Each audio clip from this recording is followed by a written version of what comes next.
बड़ी खबर आपको इस समय की बता दें, योगेंद्र यादव मीडिया से बात कर रहे हैं। स्पेशल एग्जीक्यूटिव मजिस्ट्रेट कमला देवी जी ने हमारे मामले की सुनवाई की।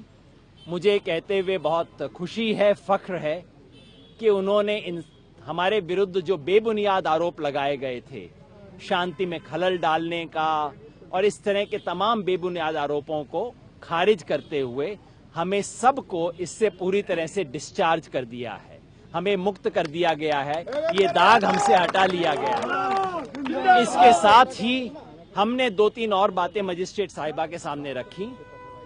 पहला, हमने उनसे अनुरोध किया कि जैसे हमें बंदी बनाया गया था, उसी तरह से किसानों के मान और सम्मान के प्रतीक वो जो विशाल हल इस देश के आर्टिस्ट ने बनाया था, उसको भी थाने में बंदी बना के रखा हुआ है, कृपया वो भी हमें वापस किया जाए।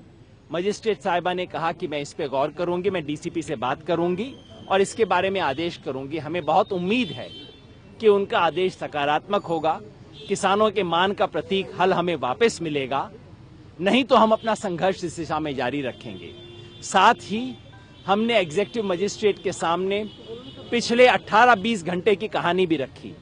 हमने उन्हें बताया कैसे कल रात से शुरू होके हमारे साथ धक्का मुक्की मारा पीटी हुई, कैसे आज सुबह मीडिया से बात करने के जुर्म में मुझे और पंकज पुष्कर को वहां के एसएचओ दिनेश कुमार ने घसीट के अंदर किया।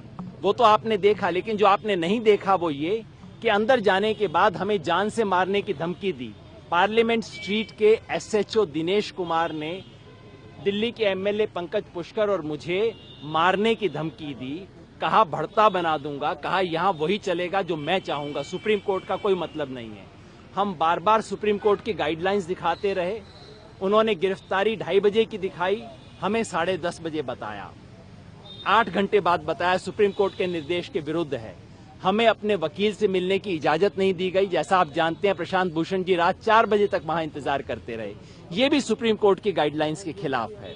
वहां 3 माइनर बच्चे थे जिनको हमारे से भी बुरी कंडीशंस में रखा गया, वो बच्चे बेचारे अभी भी वहां फंसे हुए हैं। हमारे साथ और तमाम किस्म के दुर्व्यवहार हुए, पानी भी पीने को नहीं मिला। तो ये सब बातें हमने मजिस्ट्रेट साहिबा के नोटिस में रखी। उन्होंने सहानुभूति पूर्वक सुना। उन्होंने कहा कि वो इस पे निर्णय नहीं दे सकती क्योंकि उनके उससे बाहर है।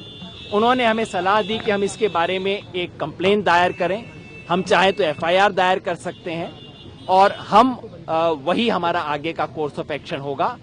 मैं फिर इस हल सत्याग्रह में साथियों शामिल हुए साथियों को बधाई देना चाहता हूं और ये कहना चाहता हूं कि इस देश के किसान को बहुत वक्त से हारने की आदत पड़ गई है।